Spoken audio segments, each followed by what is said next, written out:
Thank you everyone for coming to the Coffee and Climate webinar. This is our monthly series where we talk about various climate change related topics. Next month, Julie is planning a fun one, or a really interesting one. I think it's on emergency preparedness, right, Julie? Correct me if I'm wrong. Yep, that will be Megan and myself. Yeah, working on some emergency preparedness at the higher level and then back in the community. Awesome. Okay, yeah, and if you can mute yourselves, and I think I can mute people too, which is cool. And then, yeah, so my name's Carly. I work for the City of Portland Sustainability Office, and Julie works for the South Portland Sustainability Office. We also have, I think, Julie Rosenbach is on today as well, who works for South Portland as well. And we have a joint climate action plan. So this is our One Climate Future team. And today, we are joined with the amazing Pete Slovinsky. He is a marine geologist with the Maine Geological Survey, and he's worked there since 2001. He basically leads Maine's beach and nearshore mapping programs and is an expert in coastal erosion, sea level rise, and conducting vulnerability assessments and resilience and adaptation planning. And he is really the guy to be talking about living shorelines to everyone. So I am so excited to have him here. And yeah, we're all set to get started. I'm going to start recording in one moment, and then it's all set for you. Just give me 1 second. Great, thanks, Carly. Yeah, though why am I not able to? There's no record button. Oh, maybe it's because am I already recording? I am already recording. I think you were, yeah. Yes, I'm already recording. I didn't even realize that. Perfect. Okay. Well, go ahead, Pete, whenever you're ready. All right, thanks much. Good morning, everyone. Pleasure to be here to speak with you a little bit about living shorelines in Maine, which probably is a topic that you may have heard about a little bit. A lot of folks don't know what a living shoreline actually is, so we'll start talking about how we kind of define living shorelines, um, get into a little bit about the dominant living shoreline types that we might want to consider here in Maine, and then mostly we're going to talk about some case studies along the coastline that I think have been quite successful. So hopefully you'll learn some information about what living shorelines are and how they're applicable along the Maine coastline. And then we'll try to make sure we have time for questions at the end. So this is a kind of a generalized definition that the state of Maine uses for a living shoreline. It's adapted from a definition that the National Oceanic Atmospheric Administration uses. I'm not going to read it out for you. You can read it for yourselves. But the keys here is that living shorelines typically are made up of native materials. So whether that's native sediment, whether it's native plants, it's got to have something that's native there. So nature pretty much tells us where living shorelines probably will or will not work based on what's there. Many times in most of the things that we work with, some kind of vegetation is incorporated into the design, sometimes alone, sometimes in conjunction with some type of harder shoreline structure. We'll talk a little bit about that. But the key with what a living shoreline does is it maintains the connectivity between the land and water interface. When we're thinking about putting a hard structure for, let's say, into either a bluff or on a beach or something like that, what that does is it actually cuts off the natural connection that exists between the land and the water, so that sediment that erodes from the land actually doesn't make it to the water. And that's a key thing when we're thinking about the sustainability of our long-term features like coastal wetlands, beaches, dunes, mud flats, basically all the things that we look at and we protect and we use for either commercial fisheries or recreation. So I don't really need to tell you guys this, but when most folks think of the Maine coastline, this is what they think of. And about 50% of Maine's coastline is actually comprised of rocky cliffs. So in these locations, living shorelines don't make too much sense. It might make sense to do some kind of vegetative plantings above some of these areas, but this is Portland Headlight. You're not going to be doing much in terms of making this a living shoreline. But our other dominant habitat types that exist along the Maine coastline are, for the most part, suitable for the implementation of living shorelines. So those are coastal sand dune systems. So upper left-hand corner, that's actually a shot from Western Beach in Scarborough. You know, sandy dunes, gravel and cobble dunes. We'll talk a little bit about that. Lower right-hand corner, coastal bluffs, which make up, you know, a very, very large percentage of the Maine coastline, are applicable for living shorelines. We'll talk about some case studies there. And then coastal wetlands. You know, this is basically nature's buffer already for, you know, storm events, just like sand dunes are, but, you know, and we're typically in a more sheltered environment. So wetlands make a great place for living shorelines. And again, nature's basically telling us these are natural features. This is where a living shoreline probably would work. So again, I would like to spend the majority of my time sharing with you some case studies on projects that we have either implemented ourselves or worked on in conjunction with some private applicants or in conjunction with other entities. So we're going to start a bit down east, up in Blue Hill, and talk a bit about bluff stabilization on Maine's largest living shoreline project in terms of linear footage. Then we'll jump down to St. George and talk a little bit about some of the mid-coast area in terms of the prevalence of cobble dune systems and what to do in those locations. And then the next, basically four, are going to highlight different ways that we can tackle erosion of dunes and or bluffs using a variety of different softer techniques, and some of them will be incorporating what we call hybrid techniques, which mix soft solutions with some harder kinds of infrastructure. Okay, so we'll kind of jump up and down the coast, starting in Blue Hill and ending down in Loudholme Beach and Wells.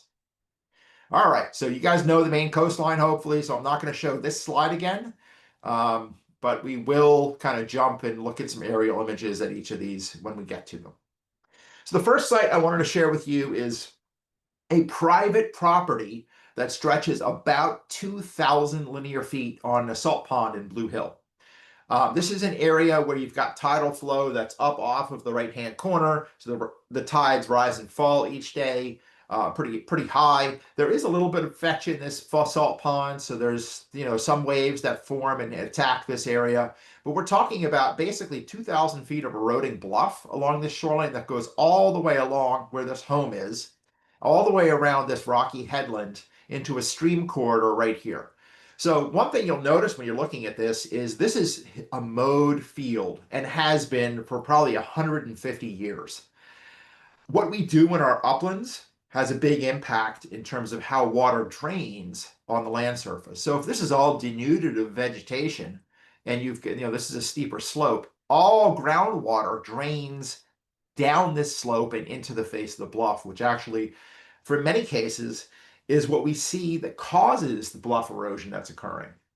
So the problem here is eroding and undermining bluffs. This is what that looks like along this stretch of shoreline right here. You can kind of see how these trees have grown kind of like this. That means they've been unstable for a period of time.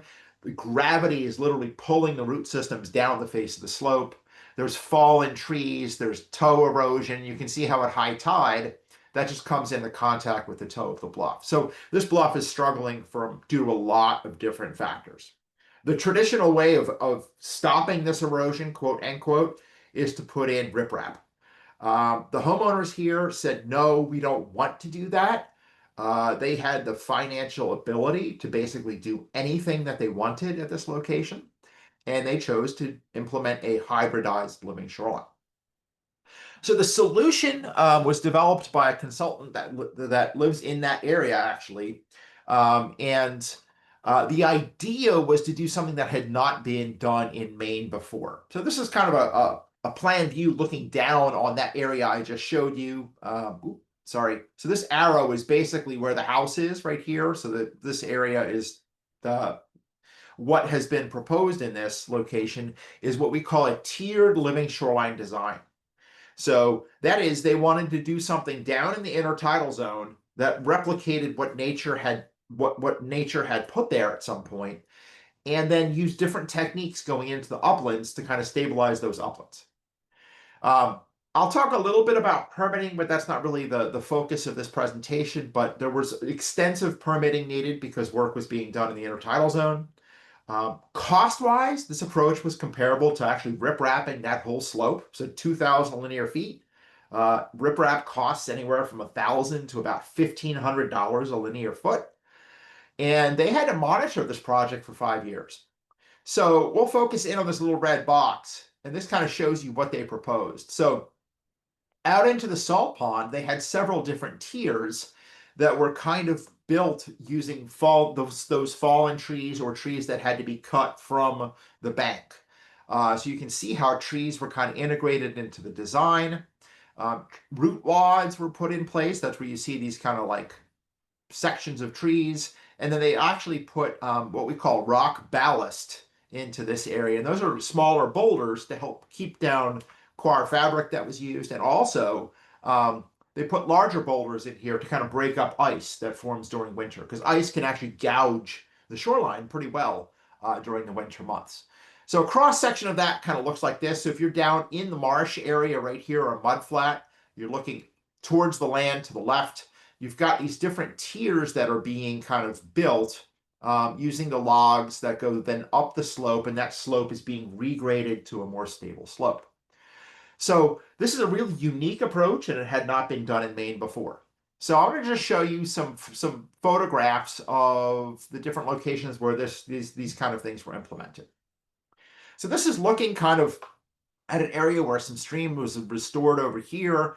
There's this, you can see these tiers where the marsh actually is being rebuilt, and these tiers go into the upland, and you go from marsh vegetation to bluff vegetation, and you can tell that the slope was regraded. You know, there's some stone in here that's been integrated into the design, but that's because there's naturally occurring, you know, large granite boulders along the shoreline here.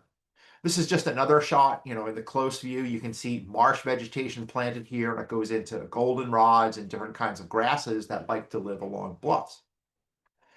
Along the main section of shoreline where the house is, this is what that looks like. So again, this hasn't been planted yet, but this is where the marsh, low marsh will be built down here. High marsh will be built along this tier here. And then you get into those more salt tolerant grasses and shrubs that go in this location. And they tried to preserve a lot of the existing trees as much as they can by actually building under these to give those trees more support. You remember those trees were kind of leaning like this.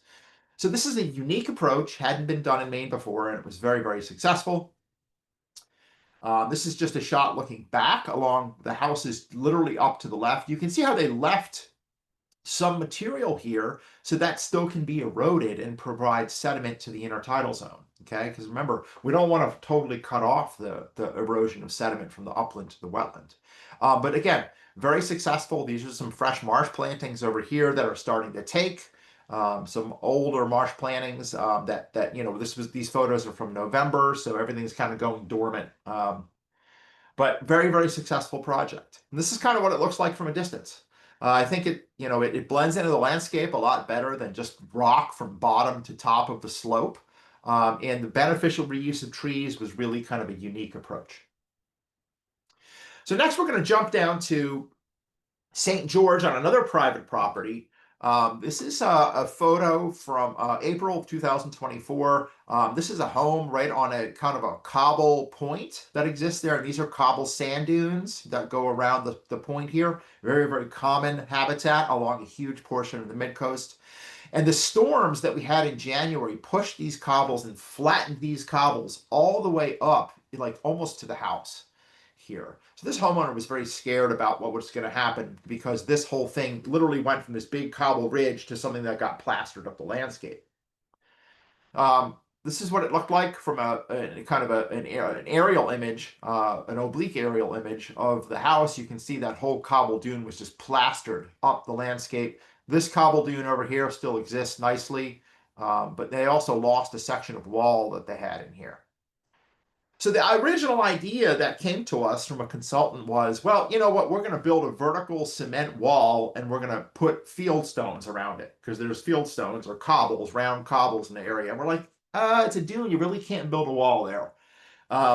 So our suggestion to them was to basically scrape these cobbles back in, and then use some larger stones. If you look at the sediment that's in here, you can see there's a lot of gravel, there's small cobble, and then there's these larger boulders that are about 2 feet in size. So we said, well, you know what? Let's use those larger boulders to build a core for a cobble sand dune. And then taper that into the natural contours, and then plant it with vegetation. You can tell this was lawn all the way up to the edge of where the dune was. Lawn does nothing in terms of stopping water from flowing or from groundwater from leaching through. So this is the design that they actually came up with after we consulted with them, which was a larger foundation stone, so maximum of 2 feet, so to create this core. And then those cobbles that had washed over were kind of scraped back and built into this big ridge that went above the base flood elevation, so it's protective. And then about a 10 to 15 foot buffer of native shrubs and grasses is being planted on the backside of this.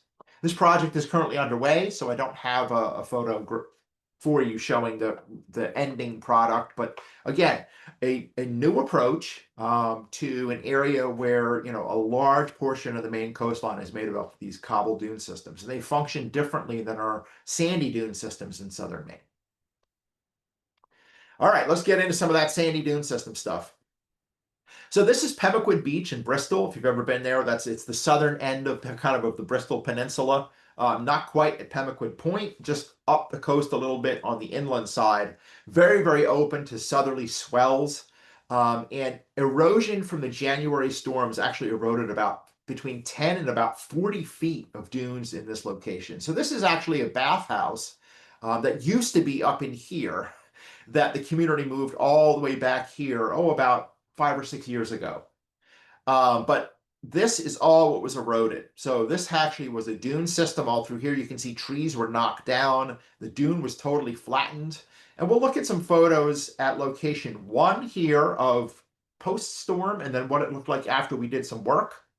Number 2 here, and then number 3 here. The idea was Pemaquid didn't really want to do anything in terms of bringing in sand. If you've ever been there, they have a really, really fine white sand that's really hard to match by importing sediment from gravel pits. So they wanted to just use trees that had fallen over and figure out whether or not it could trap sand going into the following summer and going into the following year to rebuild the dunes. So very simple techniques, very low cost. So that's what we did. We helped them design these different techniques for trying to trap sand. Basically, some of the trees that were knocked down were chopped up into sections and put perpendicular and stuck into the dune here to try to grow the dune back. So this is what it looked like in April. This is what it looked like in July. So this is a sea rocket. It's a very opportunistic species that pollinates the beaches and dunes. As it becomes to stabilize again. It's not dune grass, but it's the first thing that usually pops up. And it took this area over just in the period of 4 months, basically. And this whole beach now, this was a year ago. I don't have any updated photos from this year, unfortunately, but this whole beach, they've had to move this fence out because so much vegetation has grown out. And so putting these out here has actually helped the dune recover, because each little log helps trap some sand. This is another section of the beach where what we did is we took the branches of a fir tree that had fallen over and cut them up and just stacked them in the dunes. Okay? Again, this is what it looks like in July. You can see all of that has grown back. And again, they've had to move this fence out by July of this year. Again, no new photos, but I'm hoping to get some soon so we have another, an annual photo series. And then this is the last area. This whole area was just decimated. The dune was just destroyed. And they just spread these fir branches in here.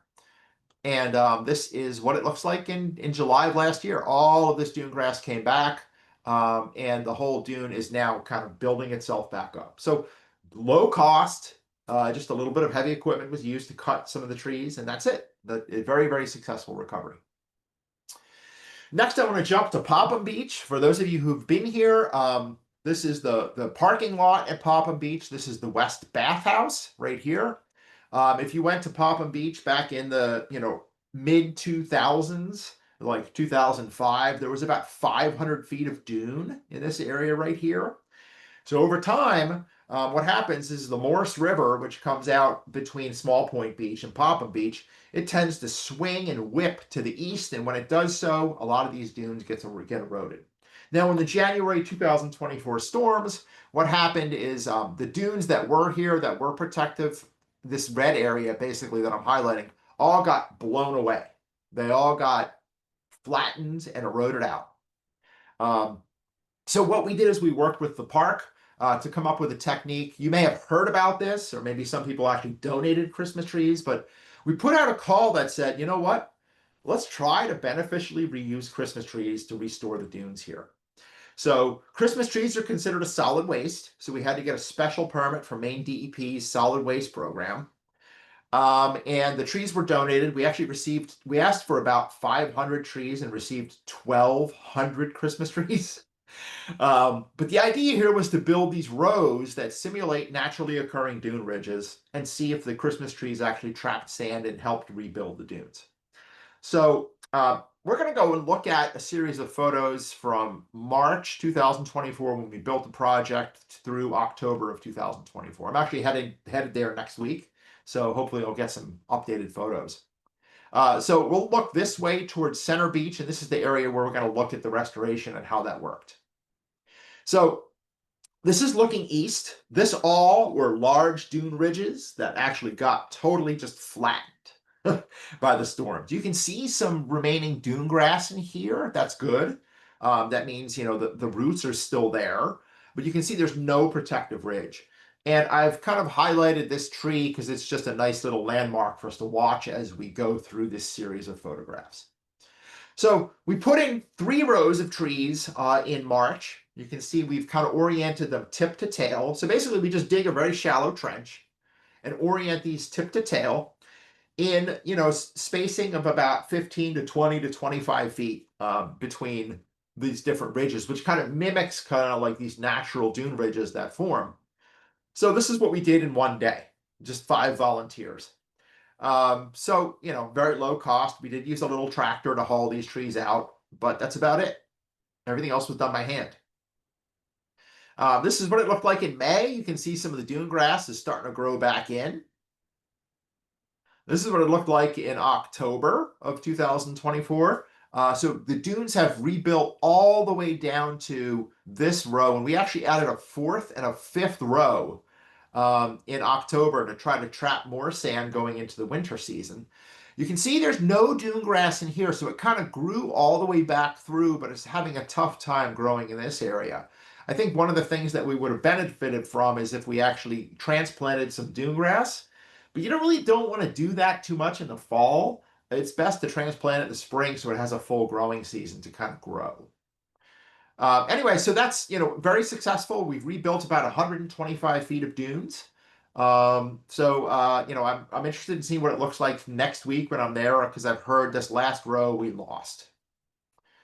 All right, we're going to jump to in Casco Bay next and look at Casino Beach. If you've ever been there, this is a kind of a little a big red building right here, and this is a little tiny pocket beach, we call it, because it's between 2 headlands. So this is a rocky headland right here.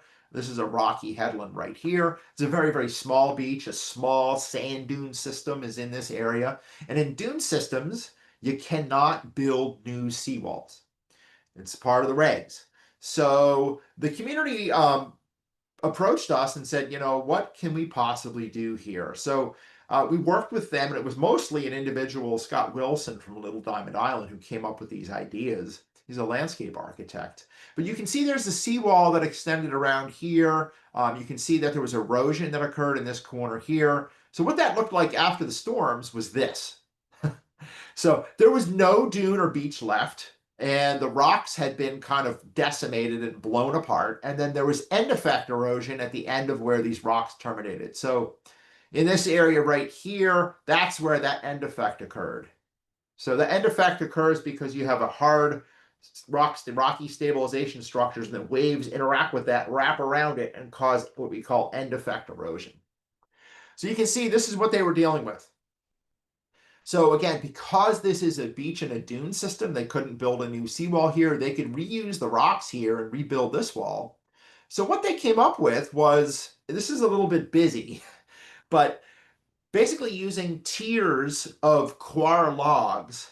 So coir is just a coconut fiber log that is filled with sediment and then planted with dune grass. And then you plant different kinds of vegetation as you go up the slope. And then what they did is they kind of rebuilt that rock slope that was here, then put a very shallow rock slope all the way back behind the mapped dune system in the coastal bluff, basically. All right, so they're outside the dune system. And everything else that was done in the dune system was biodegradable materials. The cost of this was about $130,000, so it wasn't cheap, but that was mostly the rock work that was the cost. The vegetative work was done by almost all volunteers. So I don't have a lot of photos of the actual process of them doing this, but what it looked like when they were done was this.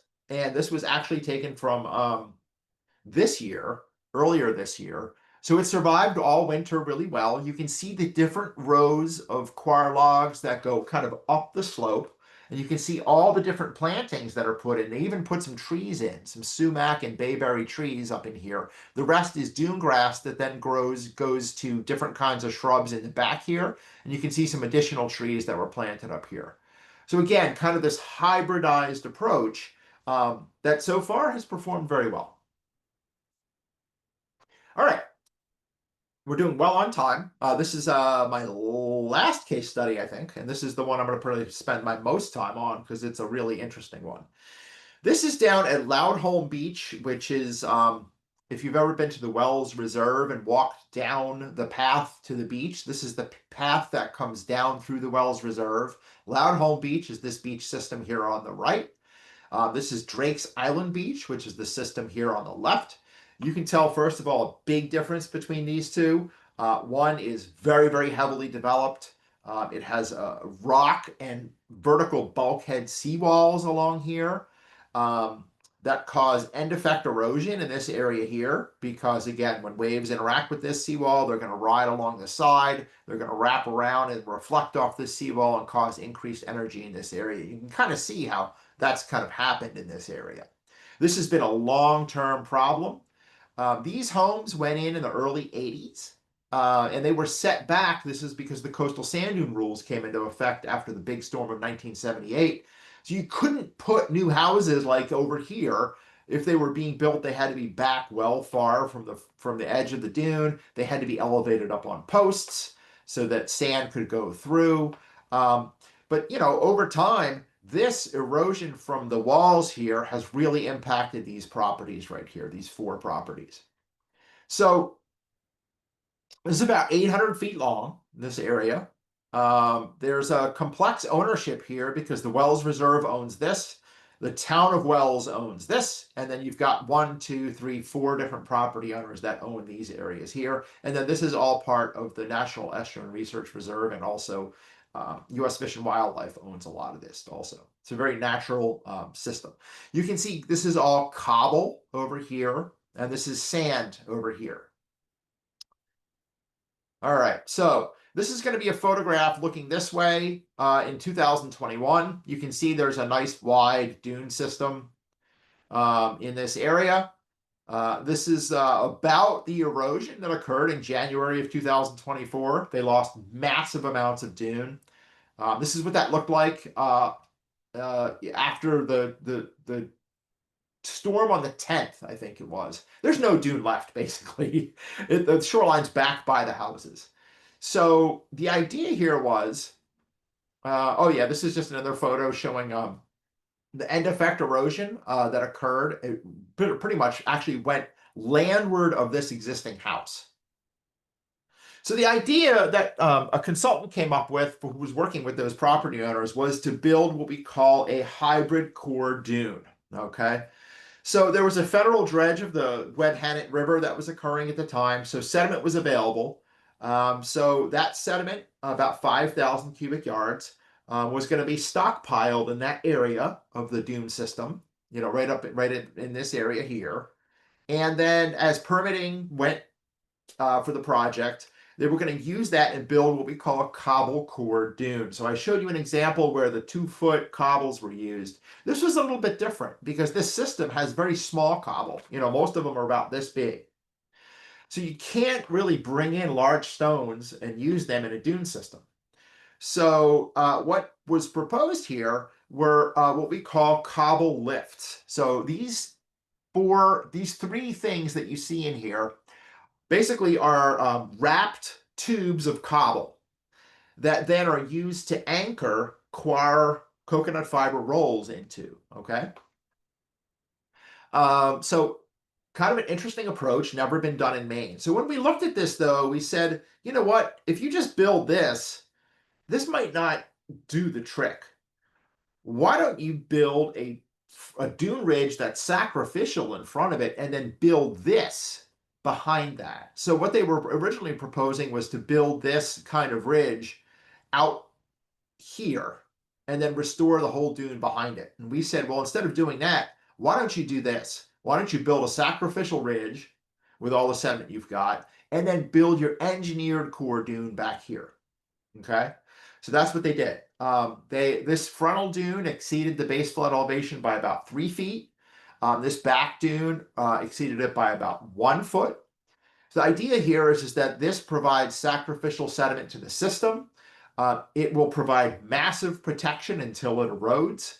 And then if it does erode, it will at some point. This then has time to stabilize because it's protected by this ridge in front of it. Okay, so this had to go through extensive permitting because this had never been done before in Maine. And we required monitoring and vegetation survival of this. The front dune was planted back here with some dune grass. This is planted with dune grass. The front of this was not planted at all. And then the back portion of the back dune here was planted with grasses and shrubs because we found that places that have shrubs also perform very better than just dune grass by itself. So I'm going to walk through what the construction looked like, and then we'll have time to kind of, substantial amounts of time to kind of go through questions folks have, or anything that people want to discuss. So this is kind of as the project was being permitted. What they did is they just put and stockpiled the sand from the dredge in front of the house so that there was something that could get them through the winter. Luckily, it was a pretty mild winter in terms of storms. So again, this is just the 800 feet, just sand just spread right along that from the dredge. Once the project was permitted, what they did is they excavated all the way down so that back dune ridge could have its core, this artificial core of cobble, kind of built. So this little excavator is actually building that. It's cutting out where that core is going to go, and then all this other material was just stockpiled seaward of it. This is kind of putting the rolls in. You can see this is all cobble that's filled in here. So what this tractor is doing is actually it's compressing the cobble. And then that cobble is going to be wrapped with this material right here in those different layers. So this is one of those layers completed. This is a gentleman going and compacting that even more.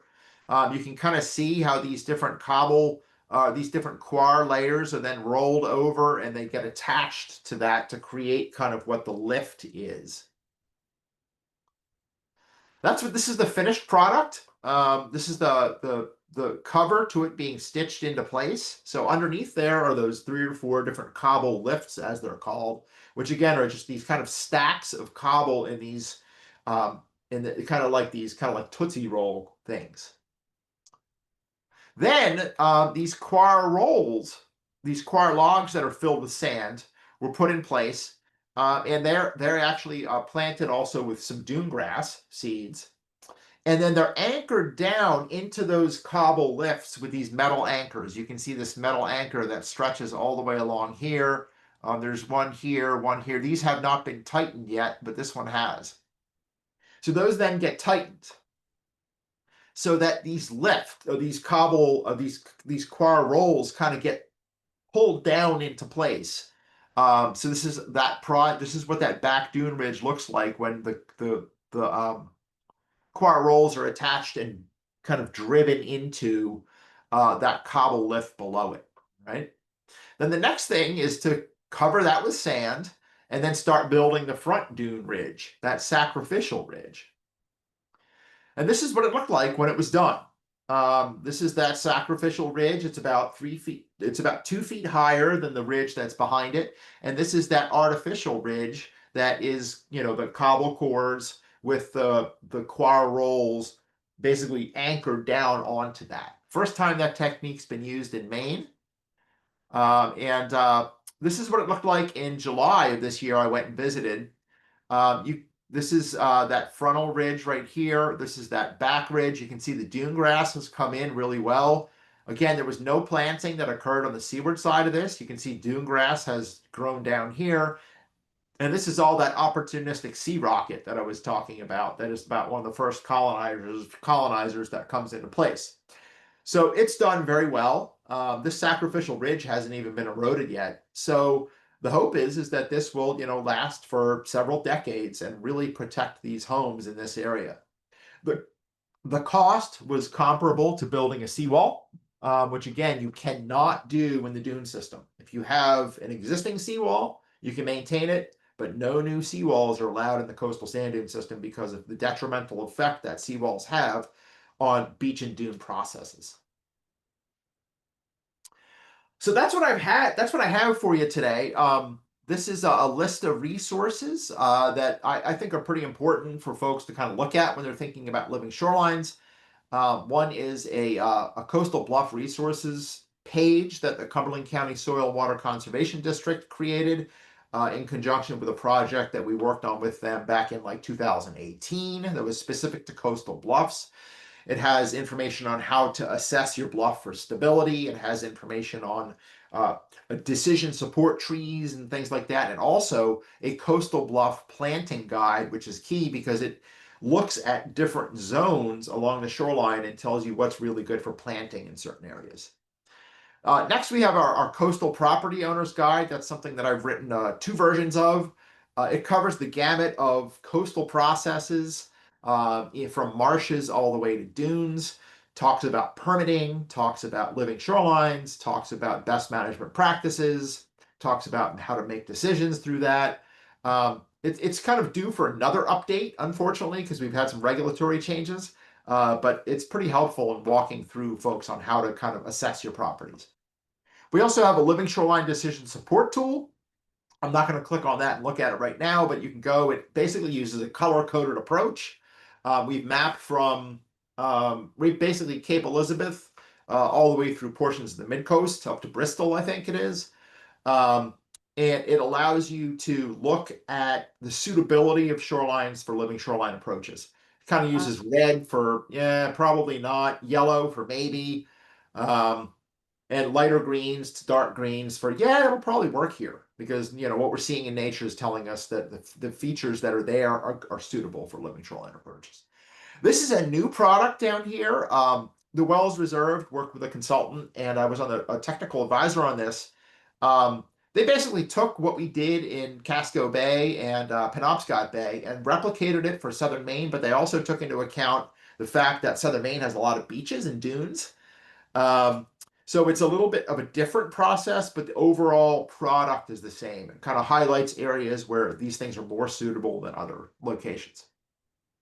And the last 2 links are work that we did with the Nature Conservancy on through a Northeast Regional Ocean Council funded project funded by the National Oceanic Atmospheric Administration, where all 5 New England states worked together on living shorelines. So we created this big document called Living Shorelines in New England, and it kind of goes over definitions of living shorelines, examples of living shorelines, what has been, problems in terms of permitting living shorelines, decision support trees, all kinds of different things. And then it ends with a link on pilot case studies throughout New England, kind of similar to what I shared with you, but it's case studies from other locations in Rhode Island and stuff where completely different techniques have been used. So some nice resources here. Is this everything? No, it's not. There's a lot of resources out there on this stuff, but this is just some links that I think would be good to share. So with that, thank you we've so got much. 20 minutes for Q&A and discussion. Thanks much, Yeah. everyone. Yeah, thank you so much, Pete. I will send all these resources to everyone in the thank you email we normally send for attending. So you will get these in your inbox. And maybe if Pete sends me the slides, we can send the slides as well. But that was amazing. I loved all the different case studies and the images. It's so cool to like see nature like healed over time. It's so beautiful. I have tons of questions, so I can start off with a question, but if you have one, please just raise your hand through Zoom or like pipe in after someone's done speaking or after the question's been answered.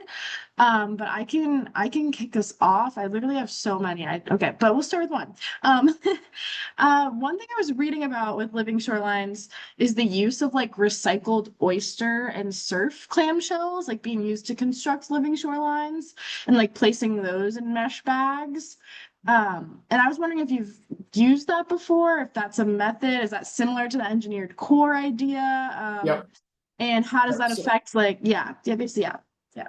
so I didn't share these case studies, but we've also done work up in Brunswick Mhm. doing exactly what you describe. The techniques we tested were we wanted to use yes, so oyster shells have been used extensively in other locations to Hmm. build kind of like these sills, we call them, like at the edge of an eroding marsh. Okay. And the idea is that sill then protects the marsh behind it, and because then if the marsh stays, everything behind it is more protected. If you let Got it. everything erode and then do something, all you're left with is a mud flat, which it's deeper. Waves can then interact with it, things like that. So yes, oyster shells have been used extensively, especially in like the mid-Atlantic. Some places, I have a coworker who works in Virginia. They literally just take recycled oyster shell from restaurants that have been aged for a year and dump it in the water. That's all they do Whoa. because there's so much natural growth of oysters that within 6 months there's baby oysters growing all over that. The difference is in Maine, we have such a big tidal range. Okay.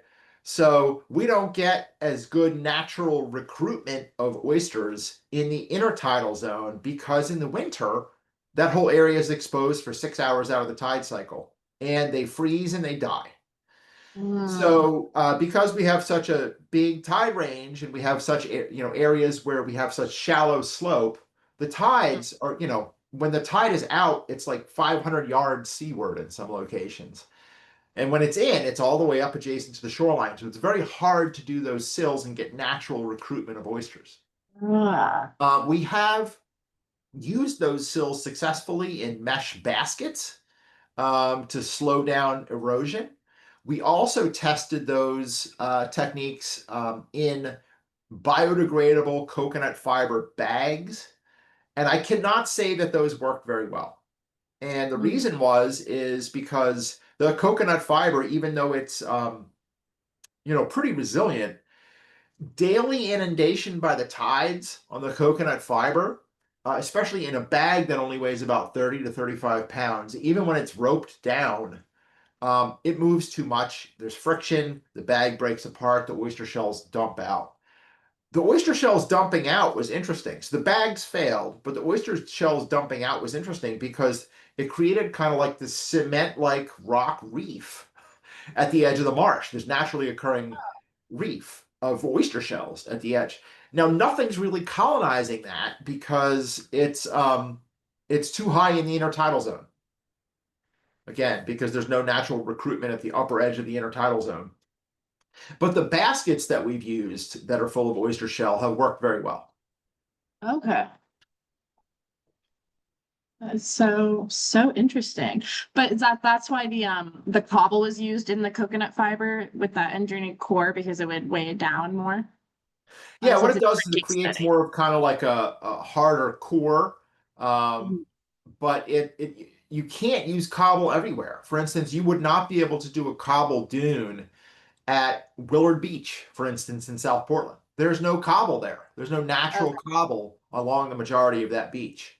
got it. You have to have naturally occurring cobble to consider using a cobble core. So that's why a cobble core dune was acceptable in the Mid Coast project, And that's why a cobble core dune was acceptable in the Loudholm Beach project, because there's a lot of naturally occurring cobble there. Um, Got it. you couldn't go to Higgins Beach or Scarborough Beach and build a cobble core dune because there's no cobble there. Snow cobble. Okay. Got it. Thank you so much. That was very helpful. Do we have Sure. any other questions from anyone? I have a million, so I could question you all day. Does anyone have any questions? Okay. Kate has a question. Go ahead, Kate. How much is the increasing sea level taken into consideration as you're planning these projects? That's a great question, Kate. I would say in some of these projects, sea level's not taken into account at all. It's we're just trying to get the system to kind of restore itself from a natural standpoint. Sea level was considered in a couple of these projects, like the dune restoration project at Loudholm Beach. The frontal dune was built to a 3 feet above the base flood elevation. So the base flood elevation is what is expected to be reached by a combination of waves and water during what's called a 1% storm event. So that was January of 2024.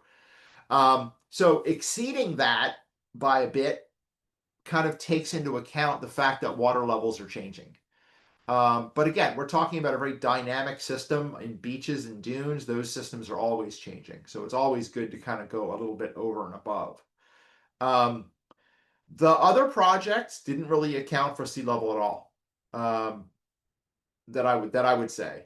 Yeah, they don't. But the way that some of these projects have been structured, like that Blue Hill project, which had the different tiers that I showed, indirectly does take sea level rise into account, because you're creating tiers at certain levels and then planting them with certain vegetation. And that vegetation can be adaptable to changing conditions. So a low marsh can, up to a certain point, it can adapt to inundation. At some point, it will, be too much water on it and will become a mudflat. The high marsh can adapt to a certain amount of inundation, but over time, it'll probably become a low marsh.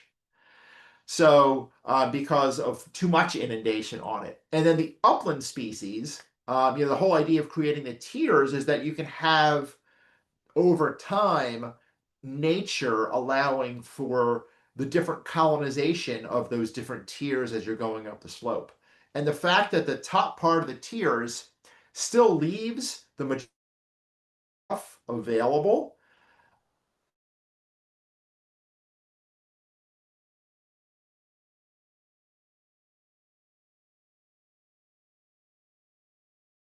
I don't know if this is me, but I cannot hear Pete anymore. I haven't changed anything. Oh, okay. Now you're back. Weird. Okay. I don't know if that was just on my end. No, I couldn't hear it either for a minute. Okay. But okay, cool. So hopefully that answers your question. Yeah, that was great. Okay. We're gonna take the next question from Ben. Go ahead. Hi, Pete, you mentioned for the Pemmican Point, they use fallen trees, beneficial reuse of natural material. With Yes. the impending die-off of beech trees, not necessarily right on a bluff or a shoreline, but within a quarter mile or something, is that material that can be reused for a living shoreline, or is there some distance that, you're more than 100 yards away, that's not beneficial, you're just dragging something from too far away? Yeah, that's a really good question. I don't think there's any really good specific guidance at this point to answer that.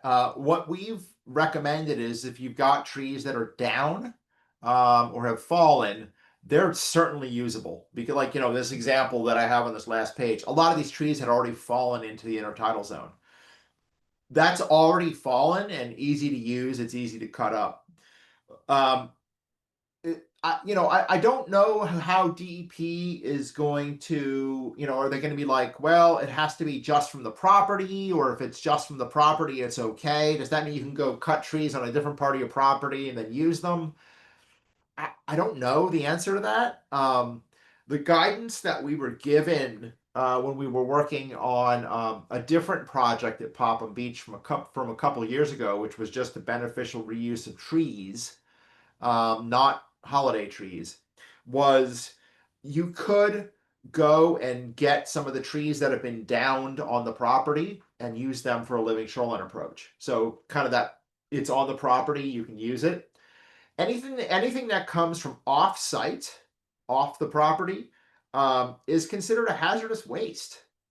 So I don't know if so anyway, so that's why when we did the holiday tree work, all those trees are considered a solid waste. So we had to get a special permit for the beneficial reuse of solid waste, which slows things down. It's a 4-month permit. A lot of information has to be provided. Did it stop the process? No, but it's just a little bit more complex. While using trees that are either down on the property already, or if they're on a different part of the property and you're still using them, that's considered beneficial reuse. So there's no permit even needed for that. You can't go and just stack them into this big wall or something like that. But if the goal is to trap sand, which is like what we've tried to do with the beneficial reuse of trees, that didn't necessarily require a permit. Okay, thanks. You're welcome.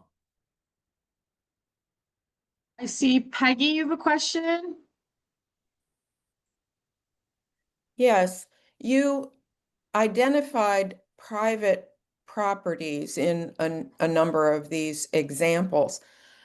Did those homeowners approach you, or how are people getting information after major storms, such as we experienced in January of 2024, about what they can or should do to solve these problems?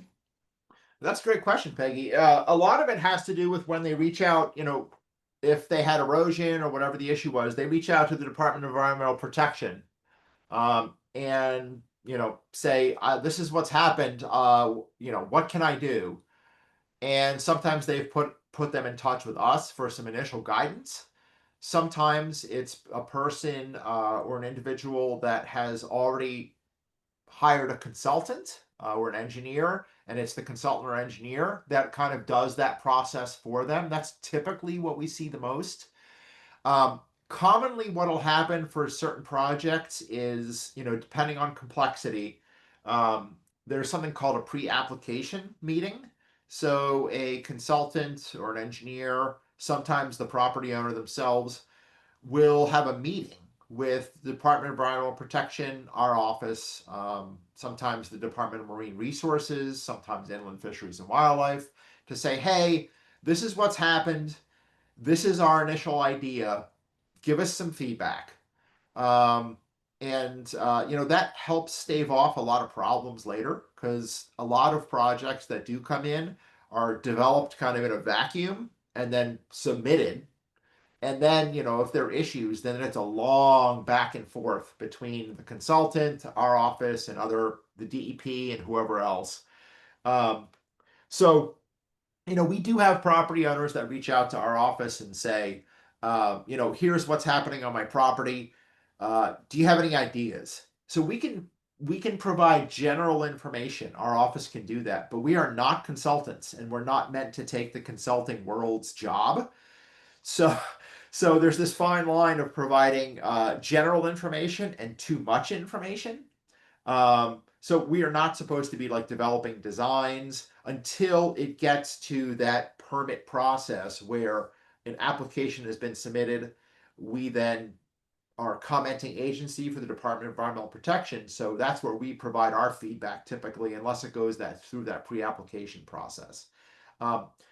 So we try to limit how much information we provide until that process occurs, because we can't take the place of consultants. That's unfair to the private consulting world. Thank you. You're welcome. We probably have time for 1 or 2 more questions. Oh, hi, Carrick. Yeah, go ahead. Yeah, hi. Thanks so much, Pete. This has been really interesting. So my question is, I think this property here was the Blue Hills one, and you mentioned that the upland management of the Ah, regular mowing or haying was contributing to that erosion. Did they alter those practices at all? And if not, would that undermine the resilience of this strategy here? yeah, another great question. So what I don't show in here is that this project also includes an upland buffer. This is the first thing that they did, is the shoreline quote stabilization project.